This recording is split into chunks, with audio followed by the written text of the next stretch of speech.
इस वीडियो में दिखाए गए सभी घटनाक्रम, स्थान और पात्र पूर्णतः काल्पनिक हैं। इनका वास्तविकता से कोई भी संबंध नहीं है। यदि किसी नाम या स्थान से कोई समानता पाई जाती है तो वह मात्र एक संयोग है। आज मैं आपको जो घटना सुनाने वाला हूँ वो कोई साधारण भूतों की कहानी नहीं है। ये घटना भारत के एक खुले रेलवे मार्ग की है, जहाँ आज भी लोग रात होते ही जाने से डरते हैं, क्योंकि वहाँ आज भी यात्री दिखाई देते हैं, लेकिन वो यात्री जिंदा नहीं होते। ये कहानी 2004 की है। महाराष्ट्र के सिंधुदुर्ग जिले में एक पुराना रेलवे ब्रिज था, जहां लगातार हादसे होते रहते थे। लोग कहते थे ब्रिज पुराना है, ट्रैक फिसलता है, रात में जानवरों की वजह से ट्रेन रुकती है। लेकिन स्थानीय लोग जानते थे कि असली वजह कुछ और ही है। हर रात 1:10 पर उस पुल से एक पुराने स्टीम इंजन की आवाज आती थी, धड़धड़ाता हुआ भारी पुरातन स्टीम इंजन। लेकिन हैरानी की बात, उस रूट पर कभी भी स्टीम इंजन चला ही नहीं था। सातारा के एक रेलवे ऑफिसर अमोल पाटिल को इन अजीब आवाजों की जांच करने का काम दिया गया। एक रात ठीक 1:05 पर वो ब्रिज पर पहुंचा।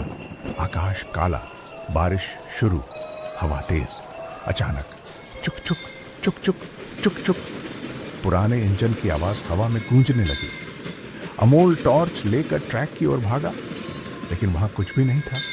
उसी वक्त उसे सामने की तरफ एक ट्रेन दिखाई दी, पर वो ट्रेन ठोस नहीं थी। वो धुंध जैसी रोशनी से बनी आकृति थी। ट्रेन तेज रफ्तार से गुजर रही थी, लेकिन उसके डिब्बे पारदर्शी थे। अमोल के रोंगटे खड़े हो गए। डिब्बों की खिड़कियों से काली परछाइयां उसे घूर रही थीं। अगले दिन गांव वालों ने उसे असली कहानी बताई। 1964 में यहीं एक बड़ा ट्रेन हादसा हुआ था। एक स्टीम इंजन ट्रेन ब्रिज के कमजोर पिलर टूटने से सीधे गहरी खाई में गिर गई थी। उस रात 113 यात्री वहीं मारे गए थे। लोग कहते हैं उनकी आत्माएं आज भी रोज 1:10 पर उसी मार्ग से गुजरती है, क्योंकि उनका सफर आज भी पूरा नहीं हुआ। अमोल ने अगली रात सीसीटीवी कैमरे और ऑडियो रिकॉर्डर लगवाए। 1:10 पर फिर वही आवाज आने लगी। रिकॉर्डर में अजीब आवाजें कैद हुई। उधर मत जाओ, बैठो, ट्रेन छूट रही है। जब सीसीटीवी फुटेज देखा गया तो सबके शरीर में सिहरन दौड़ गई। कैमरे में ट्रैक पर परछाइयां चलती दिखाई दे रही थीं।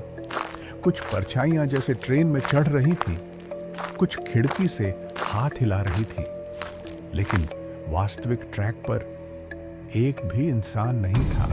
तीसरी रात अमोल खुद ही ब्रिज पर खड़ा हुआ। अचानक उसके आसपास की हवा ठंडी होने लगी, धुंध फैलने लगा। दूर से लाल हेडलाइट नजर आई। फिर ट्रेन तेज रफ्तार में उसकी ओर आने लगी, सीधे उसकी तरफ। अमोल घबराकर पीछे हटने लगा।